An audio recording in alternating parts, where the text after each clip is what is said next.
Hello friends, welcome to கப்ரிஸ்கோம். சப்பாத்திக்கும் பூரிக்கும் எல்லாருமே விரும்பி சாப்பிட்ற மாதிரி ஒரு குருமா எப்படி பண்ணுறதுங்கிறத பார்ப்போம். அதுக்கு ஒரு பெரிய வெங்காயம் கட் பண்ணி வச்சுருக்கேன். நமக்கு தேவையான பீன்ஸ், கேரட்டு, ஒரு 3 பச்சை மிளகாய், கருவேப்பிலை, கொத்தமல்லி, பட்டாணி வந்து நைட்டே ஊற வச்சுட்டேன். அடுத்தது உருளைக்கிழங்கு, ஒரு பெரிய உருளைக்கிழங்குல ஒரு ஆஃப் கட் பண்ணி வச்சுருக்கிறேன். இப்போ இதையெல்லாம் போட்டு இதுக்கு நம்ம ஒரு மசாலா ரெடி பண்ணிக்கலாம்.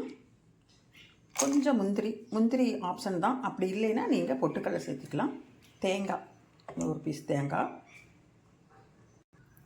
இந்தளவு பட்டை, 4 கிராம்பு, ஒரு அன்னாச்சி பூ, கொஞ்சம் சோம்பு எல்லாம் போட்டு அரைச்சிக்கலாம். சின்ன குக்கர் வச்சுருக்கிறேன், எண்ணெய் ஊற்றிருக்கிறேன். ஒரு பட்டை, கிராம்பு, கல்பாசி, அன்னாச்சி பூ எல்லாம் போட்டிருக்கிறேன். அது கருகிறதுக்கு முன்னால் வெங்காயத்தை எடுத்து போட்டுக்கணும். அது கருகிறதுக்கு முன்னால் வெங்காயம் போட்டு வெஞ்சிட்டு அதுக்குரிய பீன்ஸு, கேரட்டையும் போட்டுக்கலாம். பீன்ஸ், கேரட் போட்டாச்சு. இதையுமே 2 பரட்டிக்கலாம். கூட கழுவி வச்ச உருளைக்கிழங்கு அதையும் போட்டுக்கலாம்.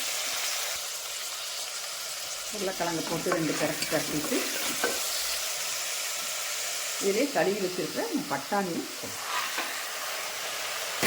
போட்டு அதையும் எல்லாம் போட்டாச்சு. கூட கருவேப்பிலை, கொத்தமல்லி அதையும் போட்டுக்கலாம். கொஞ்சம் உப்பு, நான் கல்லுப்பையே நைஸ் பண்ணி வச்சுருக்கிறேன். இப்போது மிக்ஸில் அரைச்சிட்டு அந்த பேஸ்ட் எடுத்து ஊற்றிடுவேன்.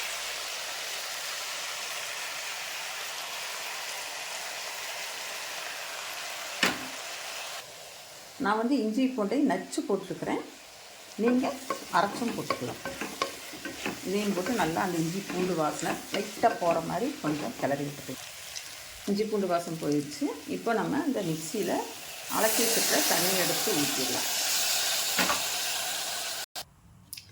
முங்குற அளவுக்கு நான் தண்ணி ஊற்றிருக்கிறேன். இப்போ இதே மூடி வச்சு ஒரு 4 விசில் விட்டு எடுப்போம்.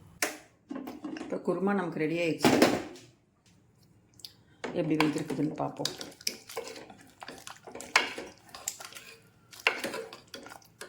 நல்லா வெந்திருக்கு. உருளைக்கிழங்கெல்லாம் நல்லா நைய வெந்துருச்சு. அப்படியே சும்மா ஒரு லைட்டாக ஒரு கடைஞ்சோம்னா நல்ல ஒரு குருமா ஆயிரும். இப்போ நமக்கு குருமா ரெடி ஆகிருச்சு. அப்படியே மேலே கொத்தமல்லி தழையை தூவி அப்படியே நம்ம சர்வ் பண்ணிக்க வேண்டியதுதான்.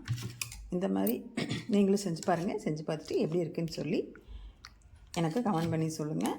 இந்த வீடியோ பிடிச்சிருந்ததுன்னா எனக்கு லைக் பண்ணுங்கள், ஷேர் பண்ணுங்கள். அப்படியே கப்ரிஸ்கோம் சேனலை சப்ஸ்கிரைப் பண்ணிவிட்டு பாருங்கள்.